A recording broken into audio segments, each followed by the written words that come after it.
y a effectivement un réel combat spirituel dès lors que nous voulons plaire à Dieu. C'est pas que pour certaines élites, le combat spirituel, ce n'est pas que pour les responsables, les diacres, ce n'est pas pour ceux qui sont engagés, c'est pour tous les chrétiens. Dès lors qu'on a envie de grandir, il y a un combat spirituel. Et quand on a compris ça, eh bien on va grandir. Mais si on n'a pas compris ça, eh bien il n'y a pas de croissance. Je tiens à dire que si on n'a pas compris le combat spirituel, il n'y aura pas non plus de croissance spirituelle. Parce que qui dit croissance dit réception de la parole de Dieu. Et qui dit réception de la parole de Dieu, il dit préalablement un combat spirituel. Parce que ce n'est pas inné dans le cœur de l'homme de dire j'accepte ce que Dieu a dit. Vous comprenez ? Il y a toujours une réflexion de dire est-ce que je suis vraiment d'accord avec Dieu ? On a vu il y a quelques semaines, j'avais parlé, peut-on questionner Dieu ? Dieu accepte même qu'on lui pose des questions. Vous vous rappelez ? Avec cette anecdote de Moïse, mais je ne vais pas revenir là-dessus. Quand Moïse avait tout le temps des objections, ouais, mais qu'est-ce que je vais leur dire à Israël ? Qu'est-ce que je vais dire au Pharaon ? Vous vous rappelez ? Et puis finalement, c'était pour arriver à dire oh, mais Seigneur, je ne suis pas capable. Et là, Dieu n'était pas content. Tant qu'on a des questions dont on a besoin de comprendre, des questionnements qu'on se fait, Dieu n'est pas contraire. Mais si c'est des questions pour tourner autour du pot, là, Dieu n'est plus d'accord. Ok ? À un moment donné, Dieu se met en colère. Parce que Dieu attend l'obéissance. Mais c'est vrai que ce n'est pas inné, même si on est chrétien, ce n'est pas inné qu'on accepte automatiquement la parole de Dieu parce qu'on est devenu une nouvelle créature. Et voilà, toutes les choses sont anciennes, sont passées. Et maintenant, c'est vrai, on est rendu capable. On est rendu capable, mais on a vu dernièrement, il y avait quand même un combat spirituel entre la chair et l'esprit.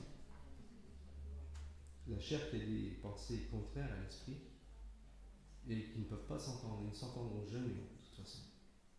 Donc si on veut être charnel, c'est un choix. Mais la Bible dit, si tu veux vivre selon la chair, tu mourras. Mais celui qui veut vivre par l'esprit, c'est celui qui veut plaire à Dieu. Donc on voit ici les effets de la nouvelle naissance, qui fait que l'individu, le croyant, celui qui est né nouveau, eh bien va pouvoir commencer à grandir.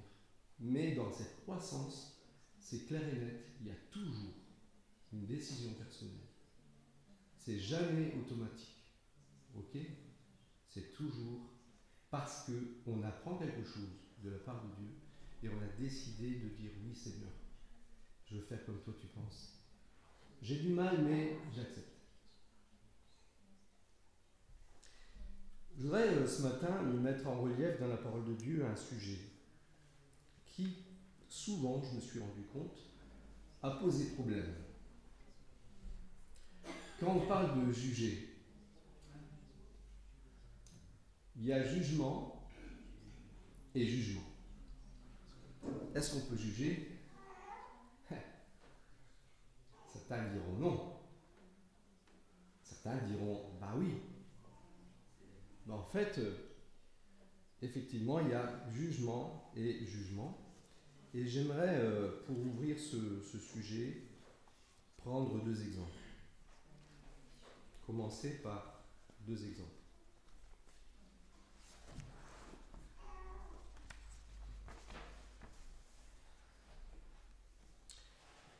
C'est un sujet qui mérite vraiment d'être bien compris.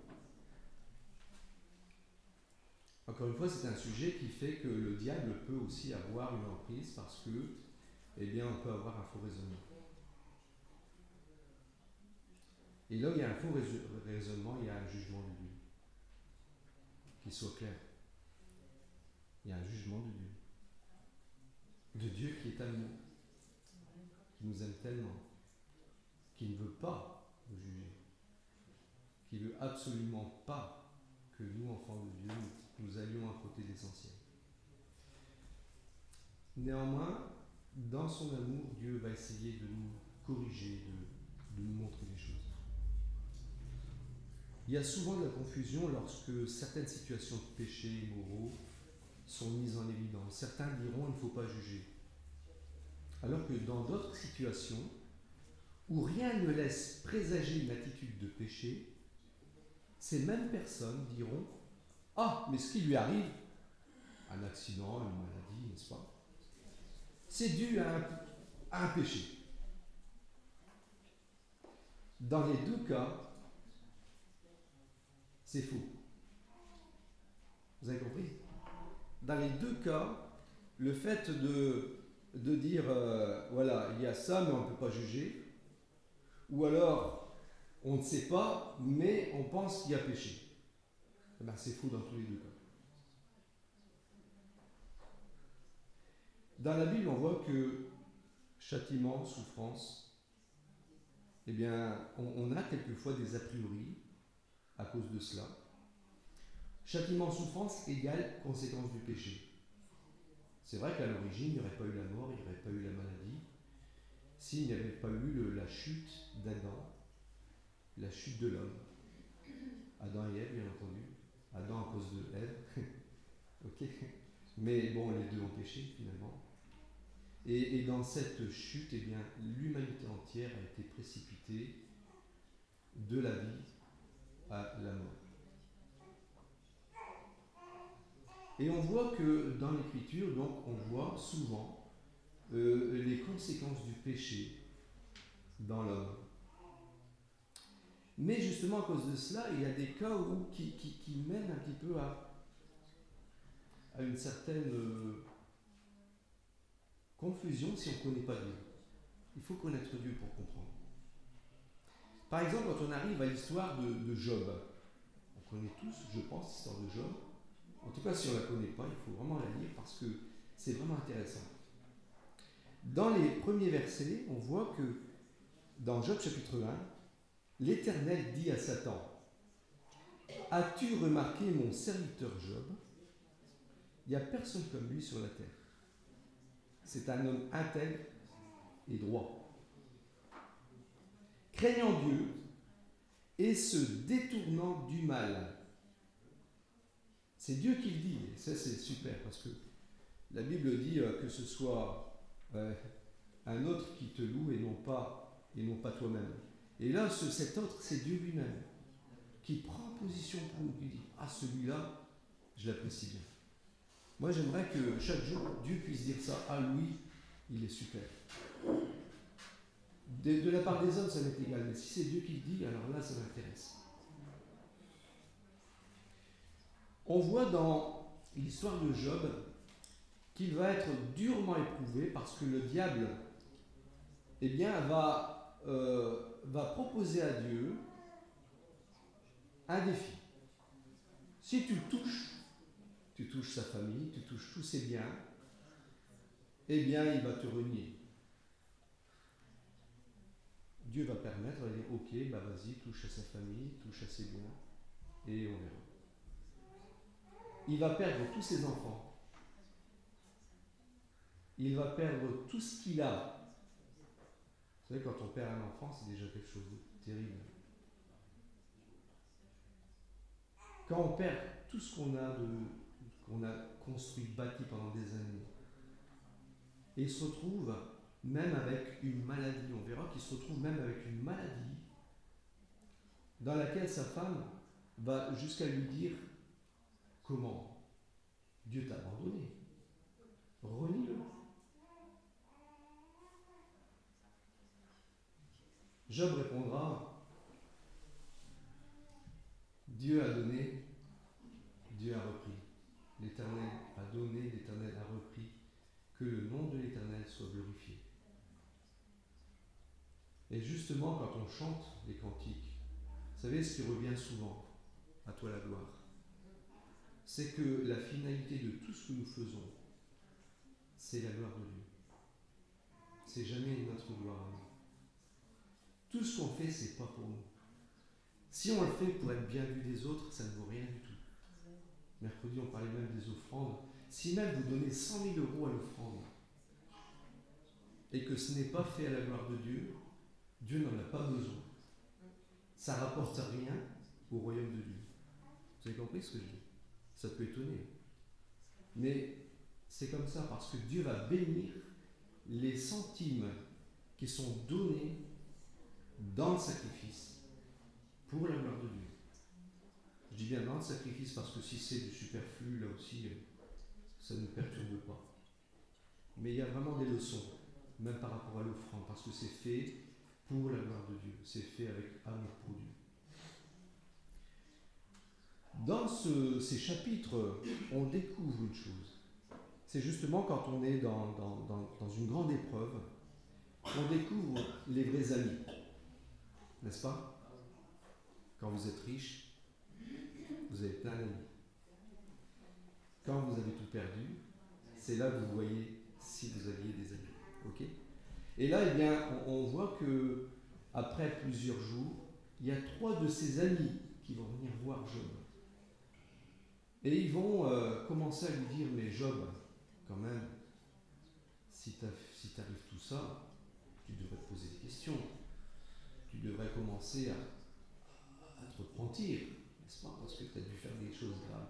Et alors, j'ai voulu reprendre ne serait-ce que ce que Eliphaz de Théman, au chapitre 22, versets 1 à 11. J'aimerais qu'on lise ensemble. Et vous allez voir comment c'est terrible, c'est fort. C'est là qu'on se dit, on ne voudrait pas être à la place de Job, parce que déjà, ce qu'il a vécu, plus ce qu'il va entendre, ça fait mal. Moralement, ça fait mal.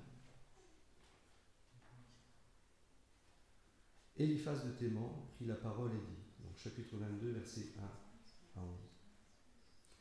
Un homme peut-il être utile à Dieu? Non. Le sage n'est utile qu'à lui-même. Si tu es juste, est-ce à l'avantage du Tout-Puissant? Si tu es intègre dans tes voies, qui gagne-t-il? Est-ce par crainte de toi qu'il te châtie, qu'il entre en jugement avec toi? Ta méchanceté n'est-elle pas grande? Tes iniquités ne sont-elles pas infinies? Tu enlevais sans motif des gages à tes frères, tu privais de leurs vêtements ceux qui étaient nus, tu ne donnais point d'eau à l'homme altéré, tu refusais du pain à l'homme affamé. Le pays était au plus fort et le puissant s'y établissait.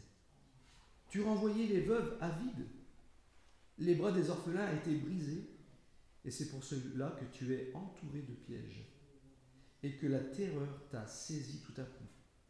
Ne vois-tu donc pas ces ténèbres, ces eaux débordées qui t'envahissent? Terrible, hein? Déjà, il a fait toute l'histoire de Job. Il a dit tout ce qu'il a fait de mauvais. Et il est sûr de lui. Vous vous rendez compte? Ces premiers versets sont un raisonnement qu'Eliphaz estime infaillible. On voit ici, il parle de la conduite de Dieu. Et il parle de la conduite de Dieu et dit, un homme peut-il être utile à Dieu? On verra plus loin.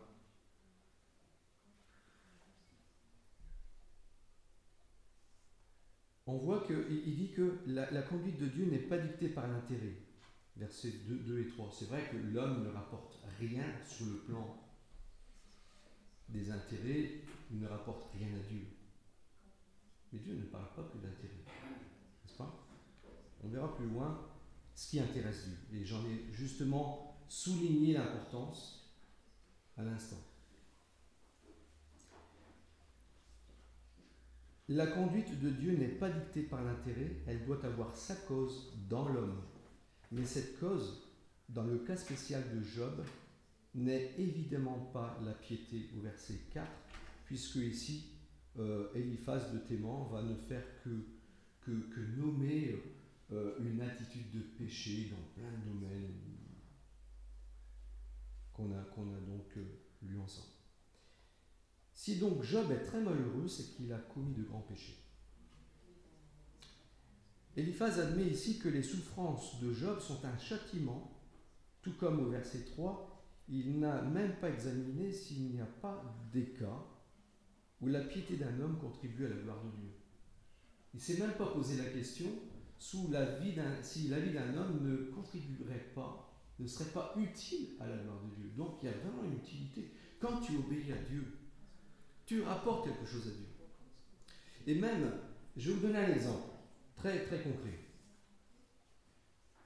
Quand vos enfants, si vous avez des enfants, se portent bien, vous êtes content ou pas content?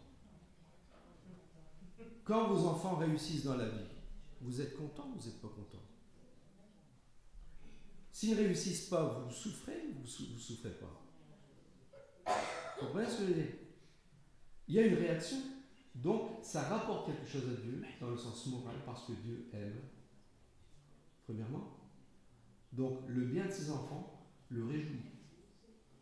Mais le bien des enfants, j'ai dit tout à l'heure, et je le souligne fort au rouge, glorifie Dieu.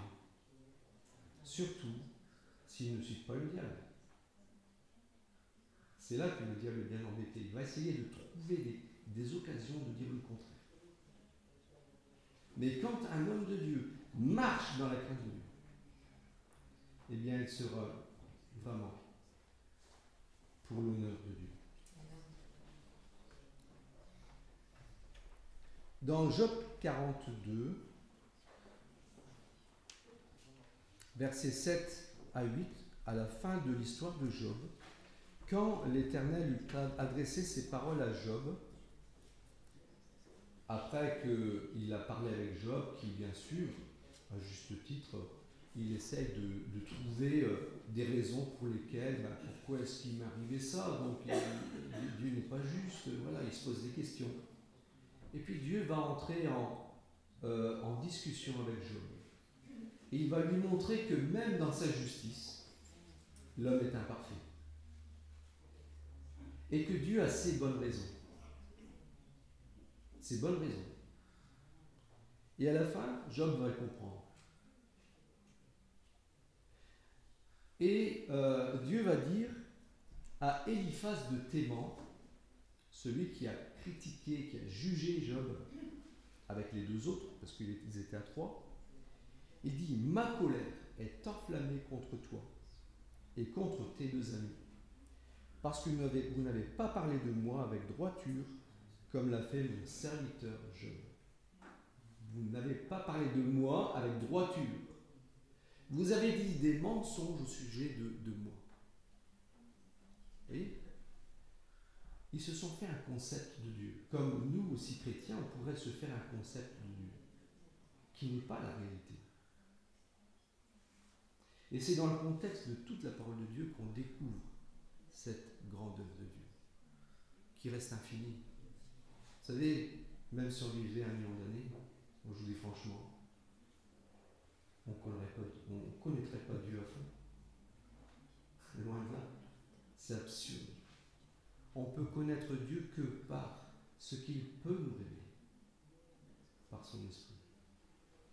Et ce que nous pouvons encore recevoir. On a vu il n'y a pas longtemps, si je suis un bébé spirituel, je ne comprendrai pas.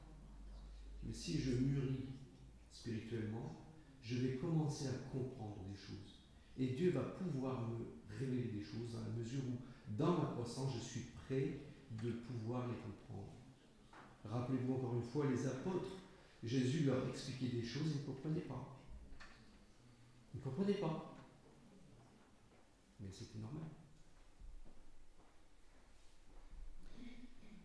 Donc, Dieu est en colère contre eux, parce que vous n'avez pas parlé de moi avec droiture comme l'a fait mon serviteur Job, donc Dieu était en colère. Prenez maintenant 7 taureaux et 7 béliers, allez auprès de mon serviteur Job et offrez pour vous un holocauste. Job, mon serviteur, priera pour vous. Et c'est par égard pour lui que je ne vous traiterai pas selon votre folie, car vous n'avez pas parlé de moi avec droiture, comme l'a fait mon serviteur Job. Vous voyez, Dieu est prêt à juger, mais il demande à Job de prier pour eux, pour que leur façon de juger ne retombe pas contre eux. À la fin du récit, donc, on voit ici que Dieu demande à Job de prier pour ses amis, pour qu'ils ne soient pas jugés. On a un deuxième cas dans la Bible, que vous connaissez certainement aussi, et c'est l'apôtre Paul, dans le Nouveau Testament. J'ai voulu prendre exprès un dans l'Ancien et un dans le Nouveau Testament. Parce qu'on pourrait dire, oui, mais là c'est l'Ancien Testament. Alors je vais en prendre un dans le Nouveau Testament. Et c'est 2 Corinthiens chapitre 12 versets 1 à 10. Et c'est l'apôtre Paul qui parle.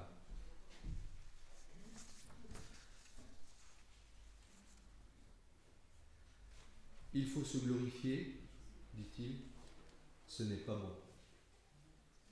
J'en viendrai néanmoins des visions et des révélations du Seigneur. Je connais un homme en Christ qui fut il y a 14 ans ravi jusqu'au 3e ciel. Si ce fut dans son corps, je ne sais. Si ce fut hors de son corps, je ne sais. Dieu le sait. Et je sais que cet homme, si ce fut dans son corps ou sans son corps, je ne sais, Dieu le sait, fut enlevé dans le paradis et qu'il entendit des paroles ineffables qui n'est pas permis à un homme d'exprimer.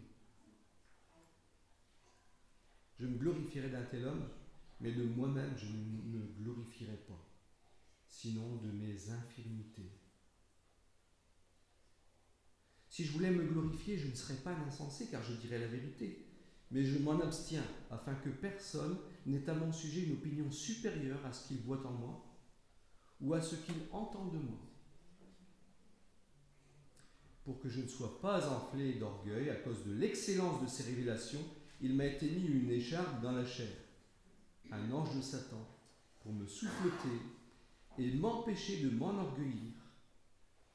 3 fois j'ai prié le Seigneur de l'éloigner de moi. Il m'a dit, ma grâce te suffit, car ma puissance s'accomplit dans la faiblesse. Je me glorifierai donc plus volontiers de mes faiblesses afin que la puissance de Christ repose sur moi. C'est pourquoi je me plais dans les faiblesses, dans les outrages, dans les calamités, dans les persécutions, dans les détresses pour Christ. Car quand je suis faible, c'est alors que je suis fort. Amen. Est-ce que vous avez compris ce qui se passe? L'apôtre Paul a vécu une expérience très forte. Tellement forte qu'il n'en a même pas parlé. Vous voyez, il ne s'en vante même pas. J'ai vu le paradis. Il parle, au début, il commence par dire « Je connais quelqu'un ». Il y a 14 ans, je connais quelqu'un. C'était dans son corps peut-être, ou en dehors de son corps, je ne sais pas. En tout cas, ensuite il dit « je ». Et on comprend qu'il parle de lui-même. Il n'ose même pas parler de lui-même. Pourquoi? Parce qu'il le dit « Parce que je ne voudrais pas que vous me regardiez comme quelque chose de tellement grand, tellement important. » Vous savez, il ne faudrait pas que l'apôtre Paul devienne Padre Pio, n'est-ce pas? C'est justement pour éviter ce genre de choses. Puis qu'on lui fasse une cathédrale après. Et voilà. Et donc, il n'en parle même pas. Mais cette expérience a apporté tellement dans la vie de Paul que, forcément, quand on fait des grandes expériences avec Dieu, Dieu va devoir nous contenir un petit peu. N'est-ce pas? Il va essayer de nous contenir par rapport au risque d'orgueil. Ça, c'est son domaine. Nous, on ne peut pas juger de ça. On ne peut pas juger de ça. Mais on lit dans la parole de Dieu quelque chose de fort intéressant. Quand on lit les évangiles, vous avez souvent remarqué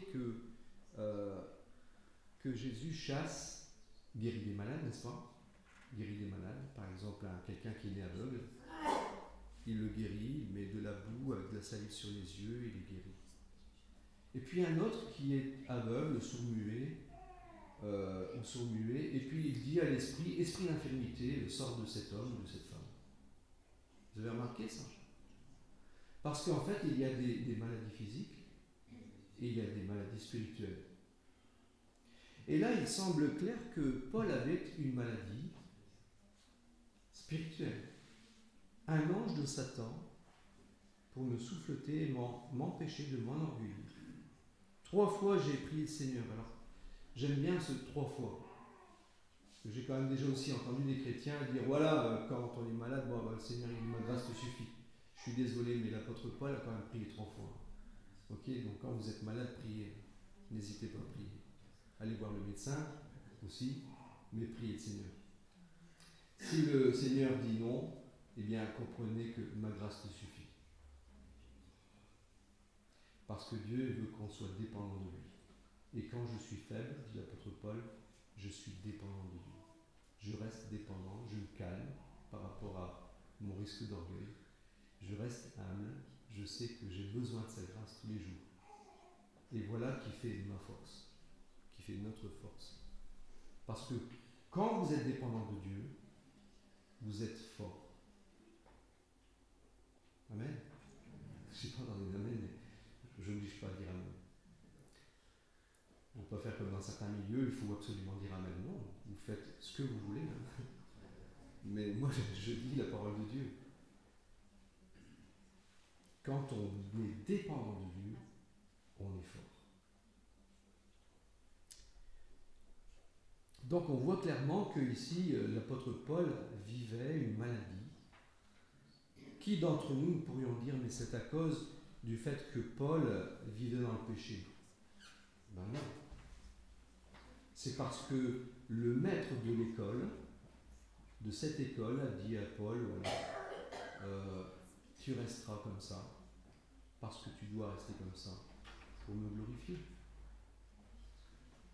Parce que comme Job et Paul, dans les deux cas, on retrouve que les objectifs de Dieu, du royaume de Dieu, sont pleinement réalisés. On voit que Dieu seul est glorifié, dans les deux cas. Nous lisons dans Hébreux chapitre 13 la réalité par rapport à cette école spirituelle. Il nous est dit, puisque nous avons eu des pères selon la chair qui nous corrigeaient et que nous avons respectés, ne devons-nous pas à plus forte raison nous soumettre au Père des esprits pour avoir la vie? Nos pères en effet nous corrigeaient pour un peu de temps comme ils le jugeaient bon, mais Dieu nous corrige pour notre véritable intérêt afin de nous faire participer à sa sainteté. Toute correction, il est vrai, apparaît être en premier abord un sujet de tristesse et non de joie, mais plus tard, elle procure un fruit paisible, un paisible fruit de justice à ceux qu'elle a formés. Voilà, Dieu fait une formation dans chacune de nos vies, une formation préventive. Il nous prépare à pouvoir vivre la sainteté, à être rendu capable de vivre la sainteté. Même si on n'a pas encore péché. Vous avez compris ce que je veux dire? Comme c'était le cas de Job, comme c'est le cas ici de l'apôtre Paul. Mais c'est de la prévention, et Dieu nous forme. Il va utiliser des maladies physiques, spirituelles. Dieu le sait. Dieu, il est parfait. Il nous corrige pour notre bien. C'est aussi une preuve qu'il nous aime, parce qu'il nous corrige.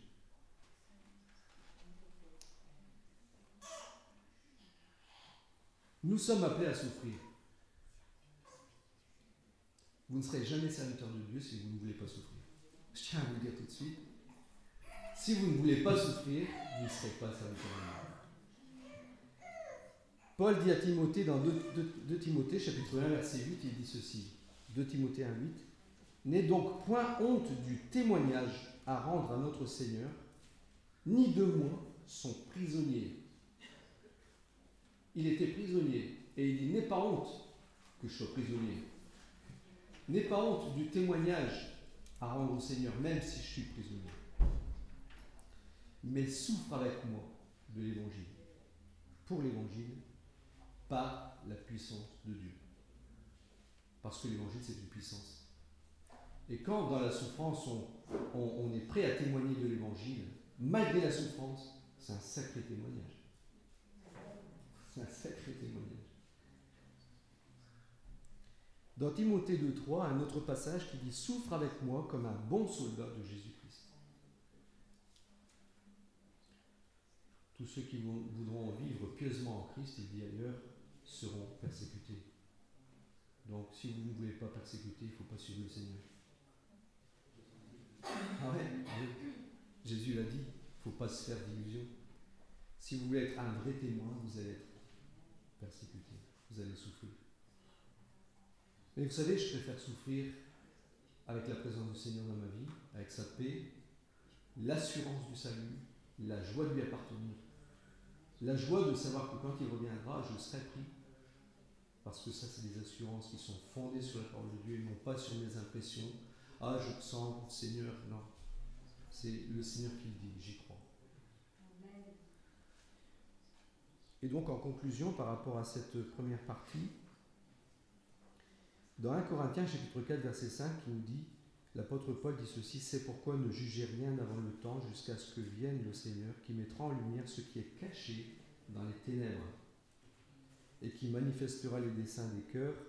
Alors chacun recevra de Dieu la louange qui lui sera due. Voilà, il parle de quoi là? Ce qui est caché. Ce qui est dans les cœurs. Ben oui, heureusement. Heureusement, Dieu nous garde de juger ce qui se passe dans les cœurs, de juger des situations qu'on ne peut pas juger. Parce que nous, on regarde à l'apparence. L'homme regarde à l'apparence. Et il doit se limiter à l'apparence. Mais Dieu regarde le cœur. Et Dieu peut le faire. Il dit, je sonde les reins, pour rendre à chacun selon sa rétribution. Et donc Dieu rendra à chacun la louange qui sera due à chacun selon ses actions. Alors, juger dans le sens de condamner, comme l'a fait justement Eliphaz de Théman, on l'a vu tout à l'heure, eh bien Jésus dit, ne jugez point, dans Matthieu chapitre 7, versets 1 à 5, ne jugez point afin que vous ne soyez point jugés. Voilà. Dans le sens de condamner, dans le sens de prendre la position du juge, ce n'est pas à nous de condamner.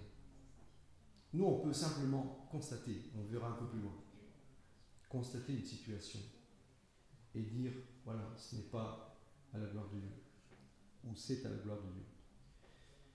Et il dit, le Seigneur dit dans ce chapitre 1, chapitre 7, versets 1 à 5, que j'aimerais lire, donc ne jugez point afin que vous ne soyez point jugés, car on vous jugera du jugement dont vous jugez. Oh, c'est grave, n'est-ce pas? Et l'on vous mesurera avec la mesure dont vous mesurez. Vous avez compris ce que je dis, hein? C'est d'autant plus important. Pourquoi vois-tu la paille qui est dans l'œil de ton frère et ne t'aperçois-tu pas la poutre qui est dans ton œil? Ou comment peux-tu dire à ton frère, laisse-moi ôter une paille de ton œil, toi qui as une poutre dans le tien? Hypocrite, ôte premièrement la poutre de ton œil, et alors tu verras comment ôter la paille de l'œil de ton frère. Alors d'emblée, j'aimerais dire une chose. Ce que le Seigneur est en train de dire, il n'est pas en train de dire qu'il ne faut pas essayer d'enlever la paille. Vous avez compris ça? L'idée initiale, elle est bonne. Mais vous avez déjà vu une paille dans un œil? Bah, moi, même sans poutre, je dis franchement, je ne la vois pas. Parce qu'il faut soulever la paupière, il faut bien regarder pour enlever une petite paille dans l'œil. Alors, si j'ai une poutre, c'est une image, bien entendu. Ah, c'est même pas la peine. Vous avez compris, c'est même pas la peine. Mais le Seigneur est en train de dire, enlève d'abord ta poutre. Parce que le Seigneur veut qu'on enlève notre poutre. Voilà, il faut tout dire. Il veut que d'abord il y ait une action d'introversion quand j'ai l'impression qu'il y a quelque chose qui ne va pas chez l'autre. N'est-ce pas? Quand c'est une impression. Que je regarde d'abord en moi-même s'il n'y a rien qui est à l'origine du péché qui me crée cette impression, qui me trouble la vue et qui me donne l'impression que l'autre aurait une paille. Donc on retrouve là deux choses importantes. C'est que introversion, se remettre en ordre nous-mêmes d'abord, avec Dieu. Et voir s'il y a vraiment quelque chose, eh bien, il y a un passage d'ailleurs qui dit que celui qui pense être debout, qu'il prenne garde de tomber. Dans Galates chapitre 6, et je crois que nous devons vraiment avoir une attitude d'amour dans ce sens que nous prions pour la situation. Et peut-être Dieu va nous montrer cette poutre en même temps et va nous aider à résoudre ce problème. Dieu nous rappelle une chose, c'est que nous, on n'est pas des juges. On n'est pas des juges. Un seul est législateur et juge. Dans Jacques chapitre 2, chapitre 4, verset 12. Un seul est législateur et juge, c'est celui qui peut sauver et perdre. Mais toi, qui es-tu qui juge ton prochain? Voilà. Pour ce qui est de juger, nous ne sommes pas des juges. Nous ne pouvons pas juger ce qui est caché, ça c'est clair et net.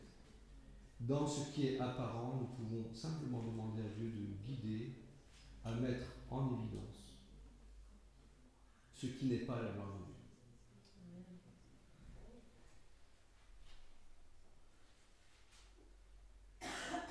Il est facile de remarquer chez les autres une faute que nous avons commise. Parce que comme on a cette tendance, eh bien on s'imagine que tout le monde sont comme nous.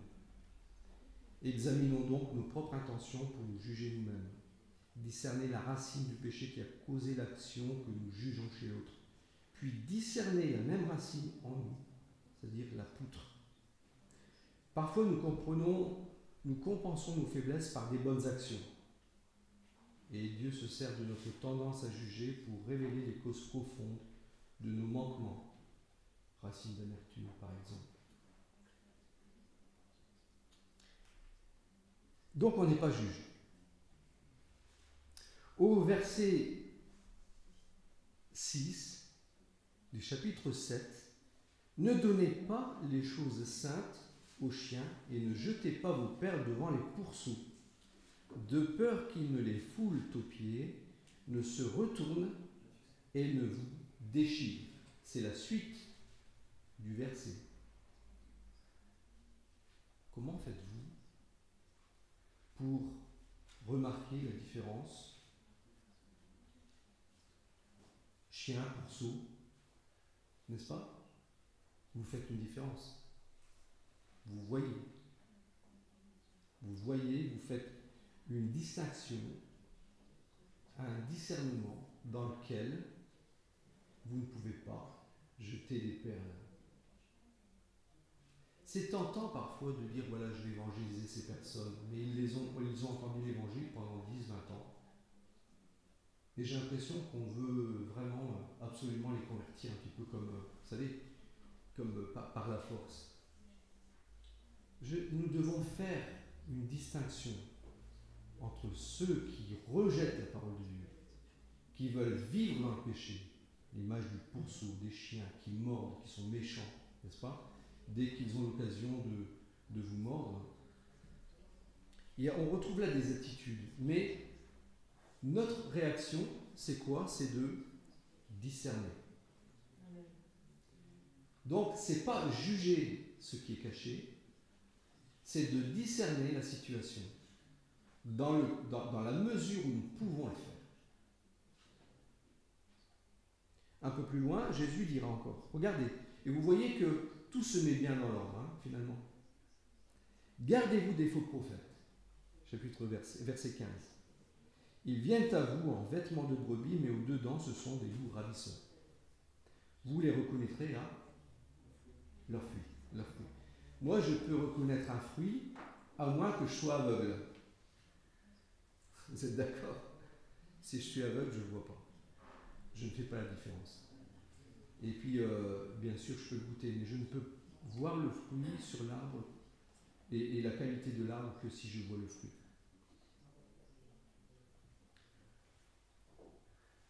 Tout bon arbre, vous reconnaîtrez à leurs fruits. Cueille-t-on des raisins sur des épines ou des figues sur des chardons? Pas possible. Tout bon arbre porte de bons fruits, mais le mauvais arbre porte de mauvais fruits. Un bon arbre ne peut porter de mauvais fruits si un mauvais arbre porte de bons fruits, ni un mauvais arbre porter de bons fruits. Tout arbre qui ne porte pas de bons fruits est coupé et jeté au feu. La finalité d'un arbre fruitier, c'est quoi? C'est porter du fruit. La finalité d'un enfant de Dieu, c'est quoi? On l'a vu tout à l'heure. Glorifier Dieu. Mais comment Dieu sera glorifié dans notre vie? Relisez chapitre 15 de Jean. Si nous portons des fruits. Ainsi, mon Père sera glorifié si vous portez des fruits. Tout arbre qui ne porte pas de bons fruits est coupé et jeté au feu, donc ça montre l'absence de nouvelle naissance. C'est donc à leurs fruits que vous les reconnaîtrez. Voilà. Donc on a vu ce matin vraiment avec des exemples, deux exemples, un de l'Ancien Testament, l'autre du Nouveau Testament, comment le risque de juger est présent, mais nous ne pouvons pas juger les cœurs. Nous ne pouvons pas faire l'histoire d'un individu.